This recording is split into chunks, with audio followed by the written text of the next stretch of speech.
अहम ख़बर अवां ताईं पहुचाईंदा हलूं। हैदराबाद शहर में हदखिलनि ख़िलाफ़ सिंध हाई कोर्ट में दरख़्वास्त ते ॿुधणी थी आहे, जॾहिं त DC SSP एडमिनिस्ट्रेटर समेत हेस्को ऐं SBCA जा ऑफिसर अदालत में पेश थिया। अदालत ज़िले इंतज़ामिया खे हदखिलनि ख़िलाफ़ ऑपरेशन लाइ फोकल पर्सन मुक़ररु करण जो हुकुम ॾेई छॾियो आहे। आगाह कयूं अव्हां खे हैदराबाद शहर में हदखिलनि ख़िलाफ़ सिंध हाई कोर्ट में दरख़्वास्त ते ॿुधणी थी। DC SSP एडमिनिस्ट्रेटर समेत हेस्को ऐं SBCA जा ऑफिसर अदालत में पेश थिया।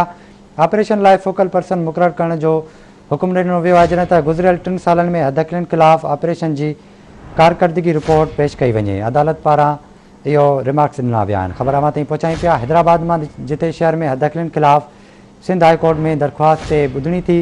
DC SSP एडमिनिस्ट्रेटर समेत हेस्को ऐं SBCA जा ऑफिसर अदालत में पेश थिया। अदालत ज़िले इंतज़ामिया खे हदखिलनि ख़िलाफ़ ऑपरेशन लाइ फोकल पर्सन मुक़ररु करण जो हुकुम ॾेई छॾियो आहे।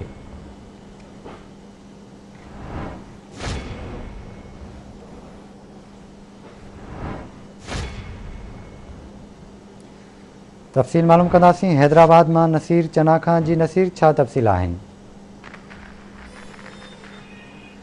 जी बिल्कुल, Sindh high court circuit bench Hyderabad शहर में हदखिलनि खिलाफ दरख्वास्त से ॿुधणी थी, जे दौरान deputy commissioner Fawad Ghaffar Soomro, SSP Hyderabad Abdul Salam Shaikh, administrator सफ़्तर Bugio समेत लाॻापियल अमलदार अदालत में पेश थिया।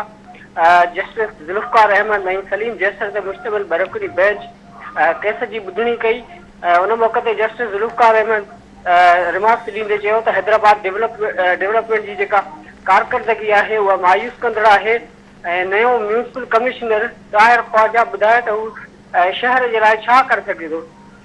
जंहिं ते जेको आहे सो नए म्यूनिसिपल कमिश्नर खां अदालत इहो पुछणो कयो त तव्हां पहिरियां काथे कमु कयो आहे। अदालत जंहिं ते म्यूनिसिपल कमिश्नर अदालत खे ॿुधायो त मीरपुर ख़ासि टंडोला मटियारी ऐं कराची में कमु कयो आहे। जंहिं बाद जेको डिप्टी कमिश्नर हैदराबाद आहे उन अदालत खे ॿुधायो त जेको काफ़ी स्टेक होल्डर्स ऐं एक्सपर्ट्स खे शहर जे मास्टर प्लान बाबति ख़बर ई न आहे ऐं ऑफिसरनि खे यादि ॾियारींदा आहियूं। तंहिं बावजूद बि रेस्पॉन्स न मिलंदो। रिमार्क्स बैदि अदालत ज़िले इंतज़ामिया खे हदखिलनि ख़िलाफ़ फोकल पर्सन मुक़ररु करण जो हुकुम जारी करे छॾियो। ऐं अदालत चयो त गुज़िरियल 3 सालनि में हदखिलनि ख़िलाफ़ जेको ऑपरेशन आहे उनजी कारकर्दगी रिपोर्ट पेश कई वञे, जंहिं बाद ॿुधणी 15 ॾींहं ताईं मुलतवी करे छॾी। जी ठीकु आहे नसीर, वॾी महिरबानी अव्हां जी तफ़सील खां आगाह करण लाइ।